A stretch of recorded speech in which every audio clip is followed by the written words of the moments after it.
Ads లేకుండా latest episodes చూడండి.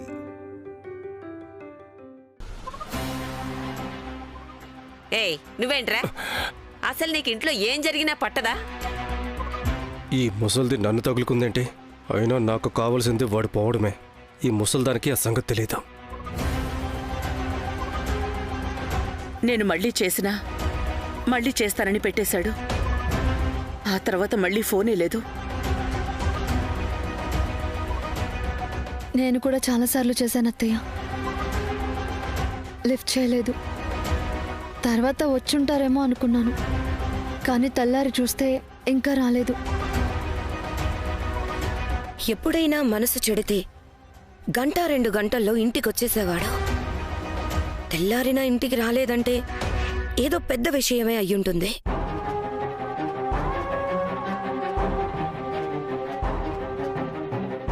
నిన్న అలేఖ్య ఈ ఇంట్లో ఏమీ కాకుండా ఉంటే ఎలా అని మావయ్య గారిని మాటివ్వమని అడిగినప్పుడు ఈ అమ్మాయి ఏంటి ఇలా అడుగుతోంది అనుకున్నా. కానీ ఇప్పుడు తను ఇలా అడగడంలో అర్థం ఉందనిపిస్తోంది. దేవాంశ్ విషయంలో అలేఖ్యకి ఆ సందేహం రావడంలో తప్పే లేదు. పర్వాలేదులే అక్క, కలిసి బతకాలి అన్నప్పుడు ఆ మనిషిలో మనకిష్టమైనవే కాదు, ఇష్టం లేని వాటిని కూడా భరించాలి, తప్పదు.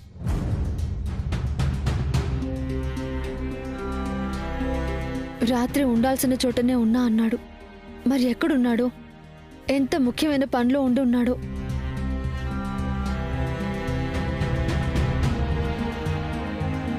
కానీ పొద్దున్నైనా వచ్చేసుంటే బాగుండేది. పంతులు గారు గుళ్ళో హోమం చేయమన్నారు కదా, దేవాంశ్ లేకపోతే ఎలా? బామ్మగారు, నేను ఫోన్ చేస్తే తీస్తాడో లేదో తెలియదు. తీసినా గుడికి రమ్మంటే వస్తాడో రాడో తెలియదు. మీరు ఫోన్ చేసి రమ్మనండి. వస్తాడో రాడో ఏంటి? ఎందుకు రాడు? తప్పకుండా వస్తాడు. నాకేం భయమా?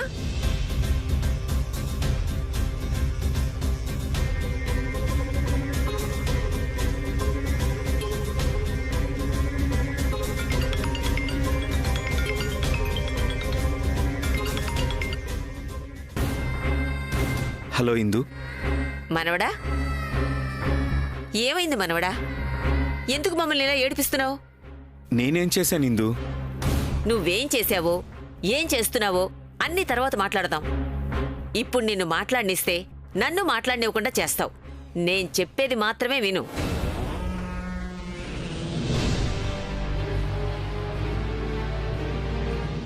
ఈరోజు గుళ్ళో హోమం చేయించడానికి వెళ్తున్నావు. నువ్వెక్కడున్నా సరే అరగంటలో గుళ్ళో ఉండాలి. అది కాదిందు. మాట్లాడొద్దన్నానా? మాట్లాడొద్దంతే. పంతులు గారు చెప్పింది విన్నావు కదా, ఈ హోమానికి నువ్వు తప్పకుండా రావాలి. నీ చేతుల మీదుగా. ఇందు అది కాదు. ఏం మాట్లాడొద్దని చెప్పానా? నువ్వు వస్తున్నావు, అరగంటలో అక్కడ ఉంటున్నావు. రాకపోతే నా మీద ఒట్టే. ఇందు ఇలా ఇరికిస్తున్నావేంటి ఇందు?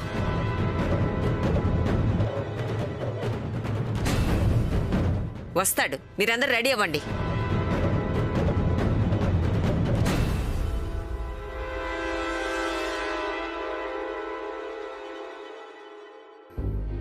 ఏమైంది దేవాంశ్? మా ఇందు ఫోన్, గుళ్ళో హోమం జరిపిస్తున్నాం రావాలి అని. మరి వెళ్ళు. ఇక్కడ వైదేహిని ఇలా వదిలేసి ఎలా వెళ్ళగలను?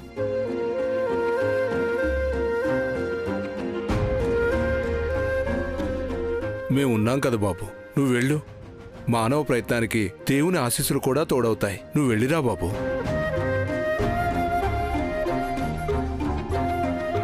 నువ్వు వచ్చేంత వరకు నేను ఉంటాను దేవాంశ్, వెళ్ళిరా. సరే.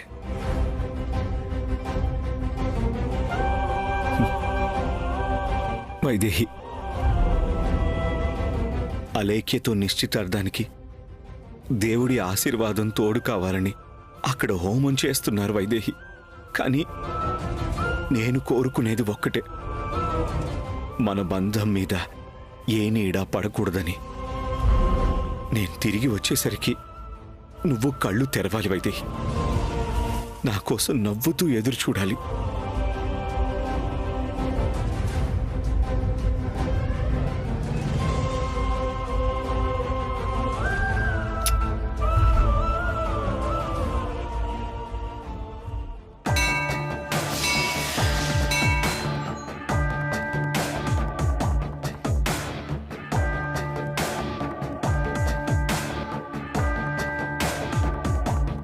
దేవాంశ్ ఏంటి ఇంకా రాలేదు? హోమానికి తప్పకుండా వస్తాడు కదా? లేకపోతే హోమం జరగలేదు, అన్ని ఆటంకాలే అని ఈ పెళ్లి క్యాన్సిల్ చేసినా చేస్తాడు. బామ్మ ఒట్టేసి మరీ చెప్పింది కదా, తప్పకుండా వస్తాడు. ఇక మిగతాదంటావా? అంతా జరుగుతుంది, జరిపిస్తా.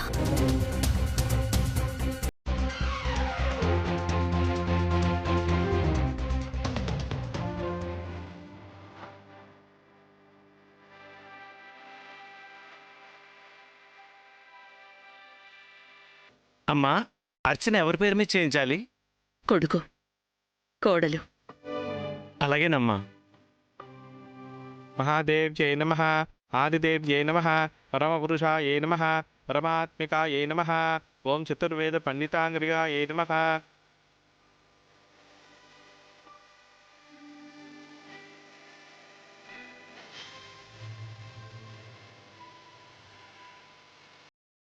ఈ టైంలో దేవాంశ్ కూడా ఉంటే బాగుండు. ఇద్దరి పేర్ల మీద అర్చన జరుగుతోంది కదా, ప్రస్తుతానికి అది చాలు. దేవాన్ చూస్తాడు. దేవాంశ్ నామ దేశ్య, ధర్మపత్ని వైదేహి నామ దేశ్య, సహ కుటుంబానాం.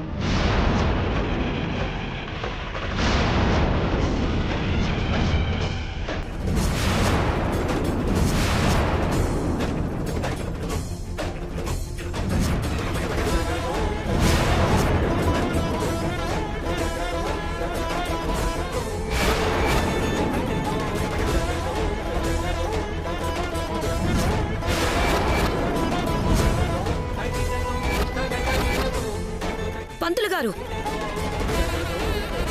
వైదేహి పేరున అర్చన చేయిస్తారేంటి? కొడుకు కోడలు అంటే దేవాంశ్ వైదేహినే కదమ్మా. కోడలు కాదు పూజారి గారు, కాబోయే కోడలు. అలేఖ్య అని చెప్పాను. అవునా అమ్మా? కొడుకు కోడలు అంటే దేవాంశ్ వైదేహి అనుకున్నాను.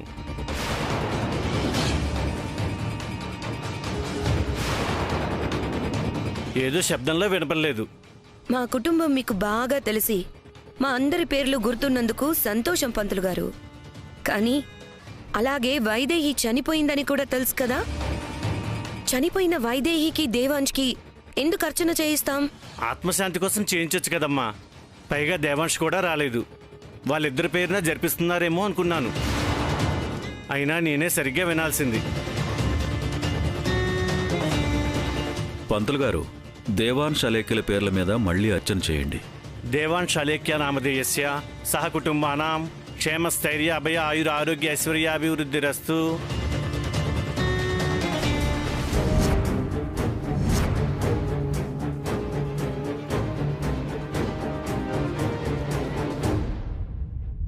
పూజారి గారికి నీ గురించి తెలీదు. ఏం మనసులో పెట్టుకోకు. మళ్ళీ నీ పేరు మీద పూజ జరిపిస్తున్నారు కదా.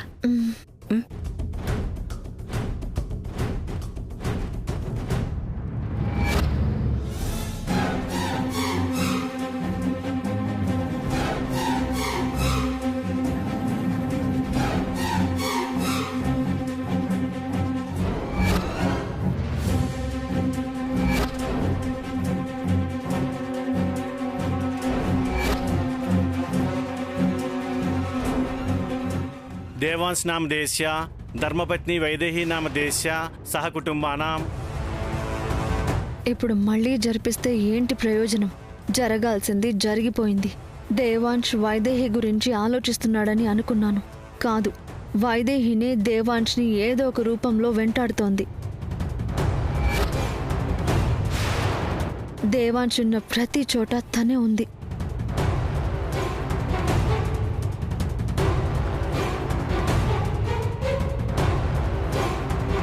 అయినా ఇలా జరుగుతుందేంటి రాజా? నిశ్చితార్థం అంటే దేవాంశ్ వెళ్లి చితికిపోయాయి. ఉంగరం మీద అలేఖ్య బదులు వైదేహి ఉంది.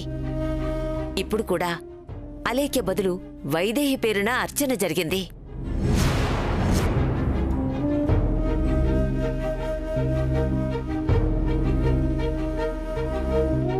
పంతులు గారేమో హోమం జరిపించండి, ఫలితం మీకే తెలుస్తుంది అన్నారు. ఇప్పుడు దీన్ని బట్టి ఫలితం ఏమనుకోవాలి? బామ్మగారు, మీరు లేనిపోని అనుమానాలు పెట్టుకోకండి.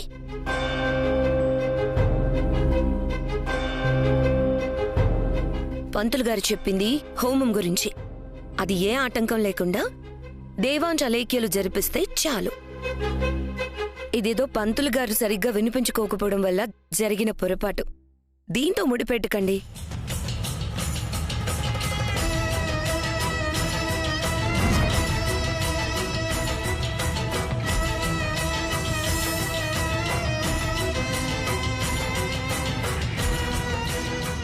ఊర్మిళ, హోమం జరగని.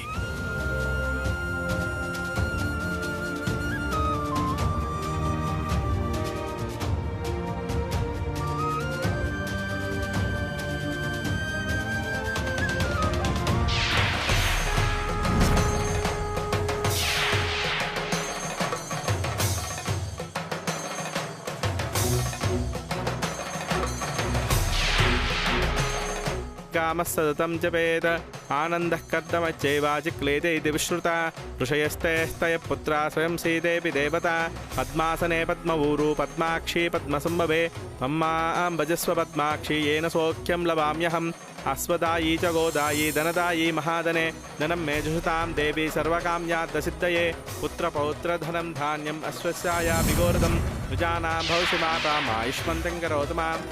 వీళ్ళకి అనుమానాలు ఎక్కువ అవుతున్నాయి. తీర్చాల్సిన అవసరం ఉంది. పద. అత్తయ్య, హోమం ఏర్పాట్లు ఎంతవరకు వచ్చాయో చూసొస్తాం. అలాగే ఊర్మిళ. ఎందుకు ఇలా జరుగుతోంది అంటే దేవాంశ్ వైదేహిలు ఇద్దరు ఒక్కటేనని చెప్పకనే చెప్తున్నాడా ఆ దేవుడు?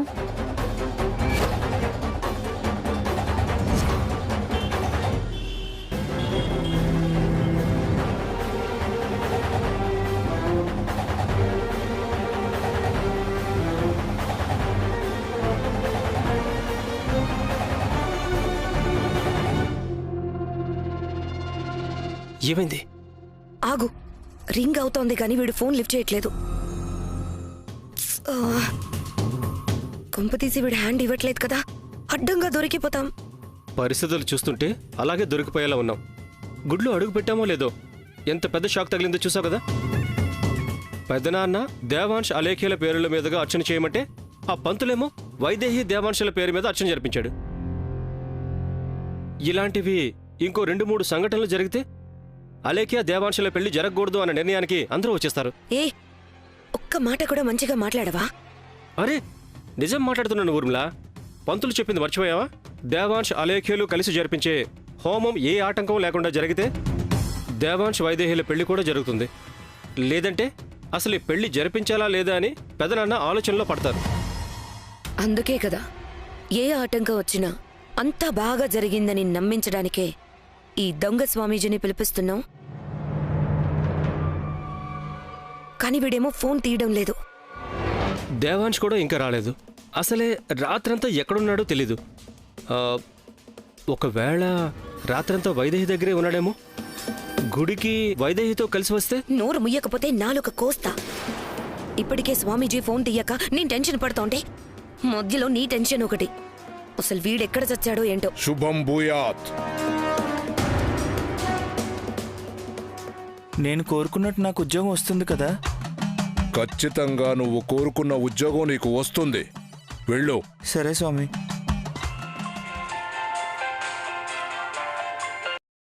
హలో బాబు, నీకు ఉద్యోగం వచ్చింది. అలాగా? నిజంగా ఉద్యోగం వచ్చిందా? చాలా సంతోషం అండి. సరే ఉంటాను. స్వామీజీ, స్వామి, స్వామి మీరు నిజంగా దైవ సమానులు స్వామి. మీరు అలా చెప్పేశారు, ఇలా ఉద్యోగం వచ్చేసింది స్వామి. శుభం భూయాత్. నిజంగా మీరు దేవుడు స్వామి. ఎంత ఆనందంగా ఉందో.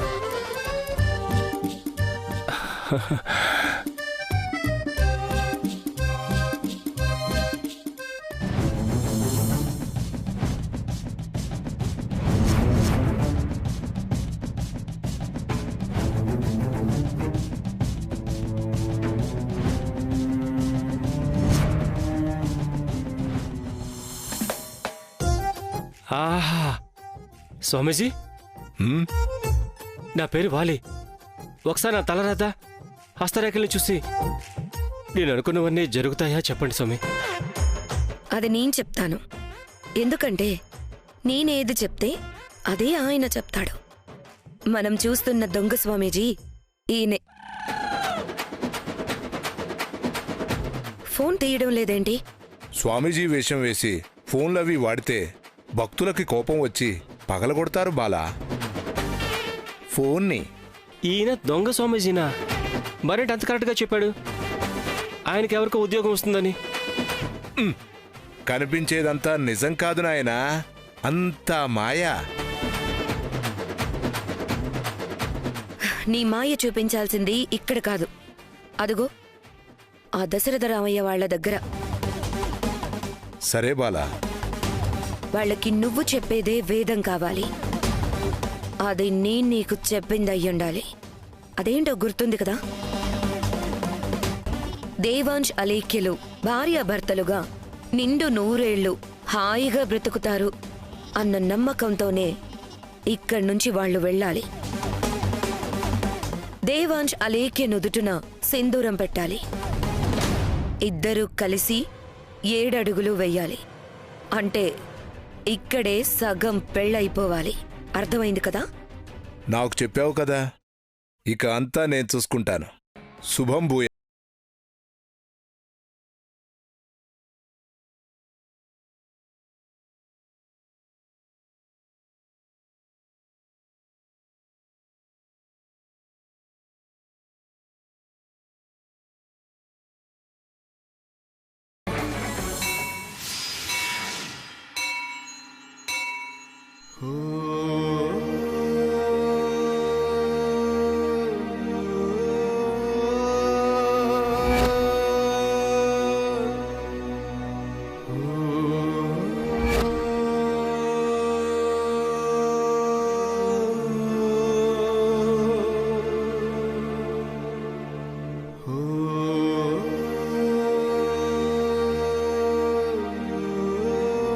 నీ మీద నమ్మకంతోనే అక్కడ నా ప్రాణాన్ని వదిలేసి వచ్చాను స్వామి. నీ మీదే భారం వేయడానికి వచ్చాను. నా వైదేహి కోలుకునేలా చూడు.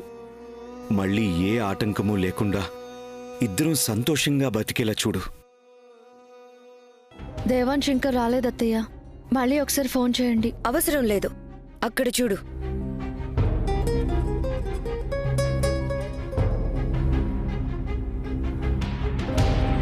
ఇక్కడ కూడా తన లోకంలో తానున్నాడు.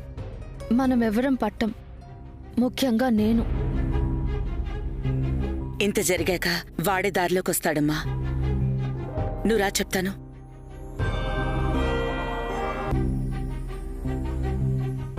దేవాంశ్, అందరూ నీకోసం ఆలోచిస్తుంటే నువ్వు మాత్రం ఏ ఆలోచనలో ఉంటున్నావు? అదేం లేదమ్మా, మీ ఆలోచనలు ఒకటే, నా ఆలోచనలు ఒకటే. మీరు నేను సంతోషంగా ఉండాలని చూస్తున్నారు. నేను నా సంతోషం కోసం వెతుకుతున్నాను. ఉన్న సంతోషం అంతా ఇక్కడ పెట్టుకొని ఎక్కడో వెతుకుతావేంటి దేవాంశ్? ఈ పెళ్లి జరగాలి, నువ్వు అలేఖ్య సంతోషంగా ఉండాలి. అది చూసే కదా ఈ కుటుంబం అంతా సంతోషంగా ఉండేది.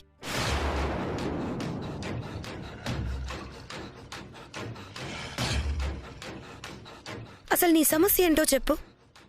రాత్రంతా ఎందుకు ఇంటికి రాలేదు?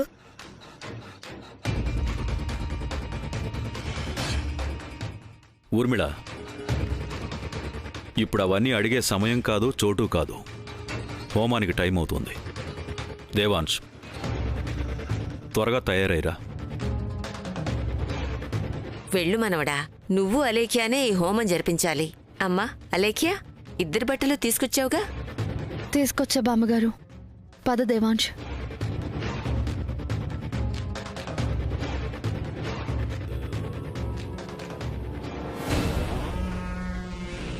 దేవాంశ్ వచ్చాడు. ఇప్పుడు మావయ్యని దొంగ స్వామీజీ వైపు డైవర్ట్ చేయాలి. అత్తయ్య, హోమానికి ఏర్పాట్లవుతున్నాయి. దేవాంశ్ రావడానికి కూడా టైం పడుతుంది. ఈలోగా ఎగ్జిక్యూటివ్ ఛాంబర్లో కూర్చోండి.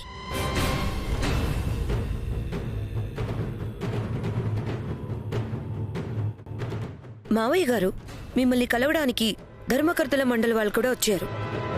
ఆ పని కూడా అయిపోతుంది. అలాగేనమ్మా, వెళ్దాం పదండి.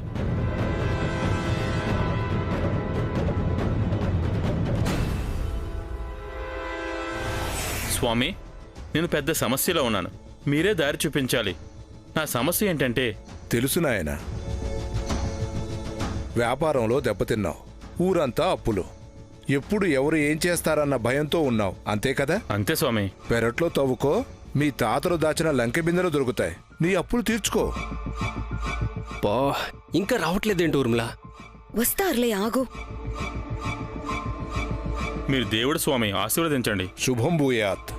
స్వామి, నా సమస్య ఏంటంటే... తెలుసు నాయనా, నీ పెళ్ళే నీ సమస్య కదా. నీ ఇంటికి తూర్పు దిక్కున 4వ ఇంట్లోనే నీకు తగిన అమ్మాయిని దేవుడు పుట్టించాడు. పోయి మాట్లాడుకో నాయనా. చాలా సంతోషం స్వామి. శుభం భూయాత్.